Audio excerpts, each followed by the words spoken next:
نحمدہ و نصلی علی رسولہ الکریم اما بعد فاعوذ باللہ من الشیطان الرجیم بسم اللہ الرحمن الرحیم رب اشرح لی صدری ویسر لی امری واحلل عقدۃ من لسانی یفقہوا قولی۔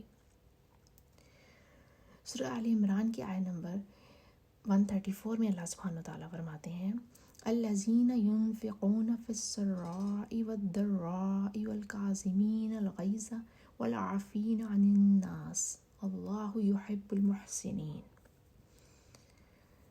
جنت ان خدا ترس لوگوں کے لیے مہیا کی گئی ہے جو ہر حال میں اپنے مال خرچ کرتے ہیں، خواہ بدحال ہوں یا خوشحال، جو غصے کو پی جاتے ہیں اور دوسروں کے قصور معاف کر دیتے ہیں۔ ایسے نیک لوگ اللہ کو بہت پسند ہیں۔ ہم مسلمانوں کا گمان ہے کہ ہم چونکہ ایمان والے خیال کیے جاتے ہیں، اور یہ کہ ہم مسلمان گھرانے میں پیدا ہوئے ہیں اور ہمارے آباء و اجداد بھی مسلمان تھے، تو مسلمان ہونے کی حیثیت سے جنت میں تو ہم چلے ہی جائیں گے۔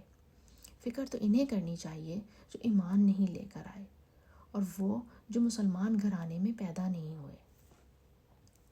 اب سوال یہ پیدا ہوتا ہے کہ ہمارا مسلمان ہونا اس بات کی دلیل ہے کہ ہمارا جنت میں داخلہ پکا ہے، یا ہمارا ایک مسلمان گھرانے میں پیدا ہونا اس بات کو یقینی بنا سکتا ہے کہ ہم جنتی ہیں؟ اب اس کی مثال اس سے سمجھی جا سکتی ہے کہ اگر ہم نے دنیا کا کوئی ملک پسند ہو اور ہم اس ملک کی شہریت لینی چاہتے ہوں، تو کیا اپنا نام اور اپنے والد کا نام اور اپنے ملک کا نام بتائیں گے تو ہمیں اس ملک کی شہریت مل جائے گی؟ جب ایک دنیا کے چھوٹے سے ٹکڑے میں جانے کے لیے ہمارا صرف نام پتہ بتا کر گزارا نہیں ہوتا، تو جنت کے بارے میں ہم کیسے خیال کر سکتے ہیں کہ ہم اپنا نام اور اپنے آباء و اجداد اور اپنے مذہب کا صرف نام بتا کر اس میں داخلہ یقینی بنا سکتے ہیں؟ اب دنیا کے کسی ملک کی شہریت لینے کے لیے ہم کیا کرتے ہیں بھلا؟ سب سے پہلے ایک بھاری رقم ادا کر کے درخواست دی جاتی ہے، پر صرف درخواست ہی کام نہیں چلتا، بلکہ اس کے ساتھ بہت سے کاغذات کا بھی مطالبہ کیا جاتا ہے، اور ان کاغذات کے اصلی ہونے کی تصدیق بھی کی جاتی ہے۔ اگر کسی مقام پر کوئی غلطی ہو جائے یا انجانے میں غلط معلومات مہیا کر دی جائیں تو درخواست نامنظور کر دی جاتی ہے۔ پھر درخواست جمع کروا کر ہمارے انتظار کی گھڑیاں شروع ہو جاتی ہیں کہ کیا فیصلہ ہوتا ہے، اور پھر اب اگر درخواست منظور بھی ہو یا نامنظور ہو، یہ سارا جو کیفیت ہے ہمارے سوچ کی وہ چلتی جاتی ہے۔ اور اب اگر نامنظور ہو جائے درخواست تو ایسا محسوس ہوتا ہے کہ جیسے دنیا ہی ختم ہو گئی ہے۔ پریشانی اور افسردگی میں منہ چھپاتے پھرتے ہیں، اپنے آپ سے شرمندگی ہونے لگتی ہے کہ ہماری درخواست اس قابل بھی نہیں تھی کہ وہ ملک ہمیں اپنے ہاں رہنے کی اجازت ہی دے دیتا۔ اور اگر درخواست منظور ہو جاتی ہے تو پھر اگلا مرحلہ ہوتا ہے انٹرویو کا، جس میں وہ اندازہ لگاتے ہیں کہ یہ بندہ وہاں رہنے کے لیے کتنا تیار ہے، یعنی اس نے کیا تیاری کی ہے، کہ اس کی تعلیم اتنی ہے کہ وہاں جا کر کوئی کام کر سکے، یا یہ کہ اس بندے کو وہاں کی زبان بولنی آتی ہے کہ اس ملک کے مطابق اٹھنا بیٹھنا کر سکے۔ دوسرے لفظوں میں یہ پرکھا جاتا ہے کہ آیا یہ بندہ اس قابل بھی ہے کہ امریکہ یا آسٹریلیا یا کینیڈا میں جا کر رہ سکے۔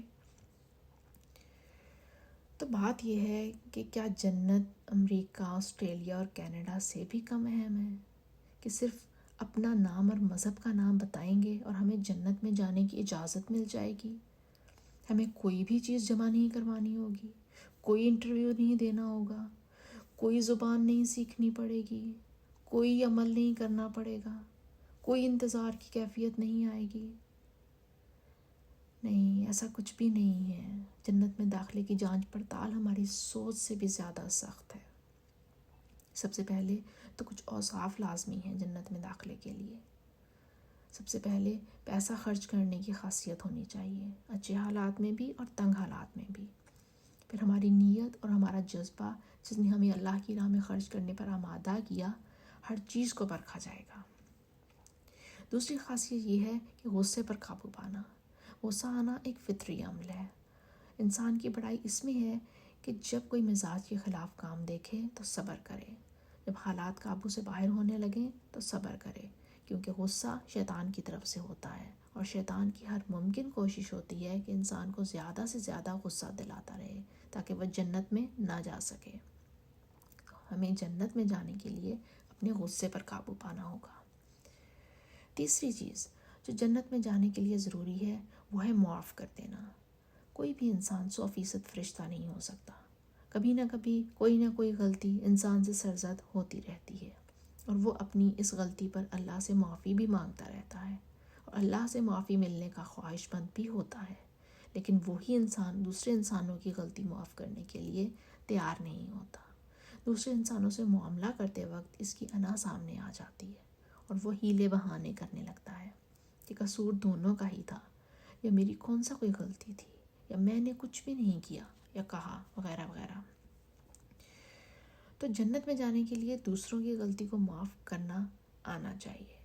جن لوگوں میں یہ اوصاف ہوں گے تو ایسے لوگوں کو اللہ بہت پسند کرتا ہے، یعنی یہ لوگ روز محشر میں جو کہ انٹرویو کا دن ہوگا اس میں کامیاب ہو جائیں گے، اور دنیا کے کسی ملک کی شہریت تو اس دنیا تک ہی باقی رہتی ہے، لیکن جنت میں جانے والا وہاں ہمیشہ ہمیشہ کے لیے رہے گا۔ سبحان اللہ، کتنی خوبصورت جگہ ہے۔ اللہ ہم سب کو جنت میں جانے والے اوصاف اپنانے اور نیک نیتی سے جنت میں جانے کی کوشش کرنے کی توفیق عطا فرمائے۔ آمین یا رب العالمین۔